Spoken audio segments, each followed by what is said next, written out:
एकदम कायदे से। हाँ, तो रिप्रोडक्शन क्या? Reproduction the process by which living things give rise to same type of living things is known as reproduction. Living things जो organism है वो सेम टाइप के ऑर्गेनिज्म को क्या करे? रिप्रोड्यूस करे, तो उसको बोलेंगे बेटा रिप्रोडक्शन। क्या कहते हैं? रिप्रोडक्शन। जैसे टमाटर से सिर्फ टमाटर का पौधा निकलेगा, मिर्ची का नहीं निकलेगा। आदमी सिर्फ आदमी को, बच्चे को जन्म दे सकता है, गाय भैंस के बच्चे को नहीं जन्म सकता। नीम के पौधे से नीम का पौधा ही तैयार होगा, आलू का नहीं तैयार होगा। एक बात ध्यान रखना। बाकी फिर हाईटेक ज़माना आ रहा है और क्या क्या हो सकता है वो तो पता होगा। आइए बेटा, इसमें सेलुलर स्ट्रक्चर होता है। जितनी भी लिविंग थिंग्स होती हैं उनमें सब में होता है सेलुलर स्ट्रक्चर। तो देखिए सेलुलर स्ट्रक्चर क्या है? All living things both plant and animal.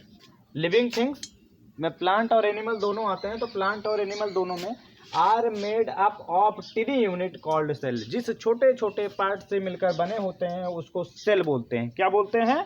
Cell बोलते हैं। तो हमने बताया कि किसी भी पार्टिकल की, किसी भी पार्ट की जो सबसे, या फिर लाइफ की सबसे छोटी इकाई क्या होती है? तो वो सेल होती है। आइए देखते हैं सेल किससे बनती है। हाँ, तो SSC GD कंपटीशन रेलवे, ध्यान दो, टॉपिक को सीरियल वाइज एकदम अच्छे तरीके से एक बार पढ़ लो, बाकी के क्वेश्चन को रटने की ज़रूरत नहीं है। अब जैसे हम यहाँ पर सेलुलर स्ट्रक्चर बता रहे हैं, तो इससे बनने वाले जितने भी क्वेश्चन हैं, इंपॉर्टेंट क्वेश्चन, वो सारे यहीं पे कवर कर देंगे। तो the cell itself is made up of the protoplasm. किससे बना होता है? सेल जो बनी होती है वो प्रोटोप्लाज्म से बनी होती है। ये प्रोटोप्लाज्म जेली की तरह होता है। कैसे? जेली, लाइक जेली, जेली की टाइप का दिखेगा, ये जेली टाइप का ही होता है। और होता क्या है वो?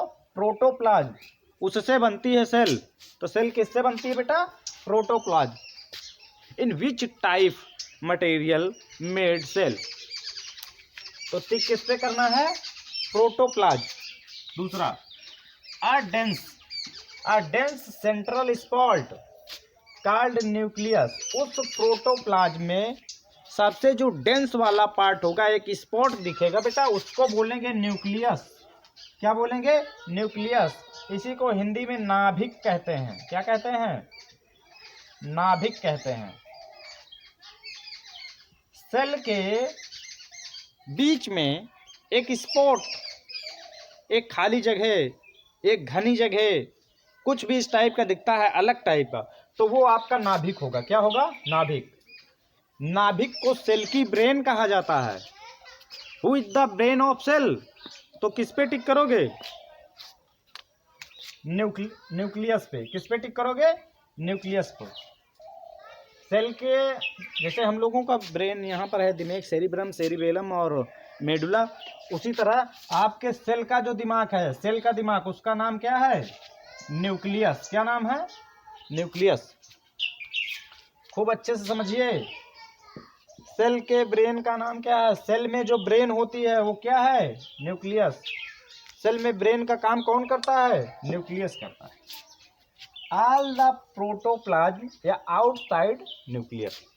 न्यूक्लियस के बाहर या जो प्रोटोप्लाज्म है उसी को हम लोग साइटोप्लाज्म भी कहते हैं। प्रोटोप्लाज्म को क्या कहते हैं? न्यूक्लियस। जैसे अब आपकी जो सेल है वो बनी किससे? प्रोटोप्लाज्म से। प्रोटोप्लाज्म में एक डेंसर एरिया होता है जिसको न्यूक्लियस बोलते हैं। तो न्यूक्लियस को छोड़कर बाकी का जितना भी प्रोटोप्लाज्म है उसी को हम लोग साइटोप्लाज्म भी कहते हैं। तो protoplasm is the cytoplasm. Protoplasm को ही साइटोप्लाज्म कहा जाता है।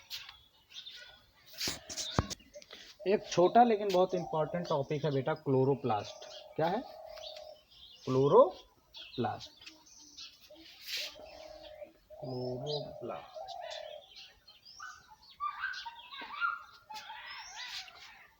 अब क्लोरोप्लास्ट क्या है? ये भी सेल का एक पार्ट है, लेकिन ये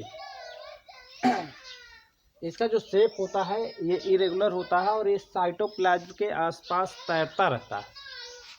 तो chloroplast are large irregularly shaped structure floating in cytoplasm they are contain green colour pigment called chlorophyll. पेड़ पौधे होते हैं, उनकी जो पत्तियां होती हैं उसमें हरे रंग का एक पिगमेंट दिखता है बेटा, उसको बोलते हैं क्लोरोफिल। और ये क्लोरोफिल जिसमें भरा होता है उसको बोलते हैं क्लोरोप्लास्ट। और ये क्लोरोप्लास्ट साइटोप्लाज्म के अंदर तैरता रहता है। यानी क्लोरोप्लास्ट किसके अंदर? साइटोप्लाज्म के अंदर। और क्लोरोफिल किसके अंदर? क्लोरोप्लास्ट के अंदर। आइए अब पहले ये जान ले कि क्लोरोफिल का वर्क क्या है। तो chlorophyll capture the energy of sunlight and use it to make food for the plant cell. जो क्लोरोफिल होती है ये सन के एनर्जी को कैप्चर करती है, उसके बाद में उसको प्लांट सेल का फूड बना देती है। अगर लोगों में या एनिमल्स में क्लोरोफिल पाया जाता तो वो भी सन से अपना फूड बना लेते। तो क्लोरोप्लास्ट अगर सन से फूड बनाता है, कौन बनाता है? सिर्फ और सिर्फ इन वर्ल्ड, पूरे वर्ल्ड में सिर्फ प्लांट से हैं जो सन से फूड बनाते हैं। तो फिर क्लोरोप्लास्ट सिर्फ और सिर्फ किस में पाया जाएगा बेटा? प्लांट सेल में। तो chloroplast are found only in plant cell. तो क्लोरोप्लास्ट कहाँ पाया जाएगा? सिर्फ और सिर्फ प्लांट सेल में पाया जाएगा। आइए देखिए इसको, साइटोप्लाज्म। साइटोप्लाज्म जिससे सेल बनती है, और साइटोप्लाज्म के अंदर क्या तैरता है, क्या रहता है? क्लोरोप्लास्ट। क्लोरोप्लास्ट। और क्लोरोप्लास्ट के अंदर क्या रहता है? आपकी क्लोरोफिल। क्लोरोफिल। और क्लोरोफिल का वर्क क्या होता है? सनलाइट को एब्जॉर्ब करना। सन की लाइट को ये क्या करता है? एब्जॉर्ब करता है और उसको एनर्जी में कन्वर्ट करता है, और साथ में क्या कर देता है? प्लांट का फूड बना देता है। प्लांट के लिए वो फूड में उसको कन्वर्ट कर देता है। लिविंग थिंग्स का एक टॉपिक है बेटा एडाप्टेशन। एडाप्टेशन का मतलब होता है किसी भी माहौल में ढलना।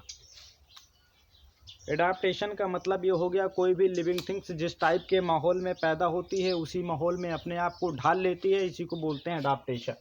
तो इन इंग्लिश वालों ने इसको बनाया कि adaptation is the process in which a living organism learn, सीखती है, to survive and reproduce in its environment. जब कोई लिविंग ऑर्गेनिज्म किसी भी इन्वायरमेंट में रहना, सीखना, रिप्रोड्यूस करना सीखती है तो उसी को बोलते हैं, उस प्रोसेस को बोलते हैं एडाप्टेशन। तो ये लिविंग थिंग्स, उसके कुछ फंक्शन क्या करती हैं, क्या नहीं करती हैं, वो चीज़ हम लोगों ने सीखा। Characteristic of non living things में सबसे पहले हम लोग पढ़ेंगे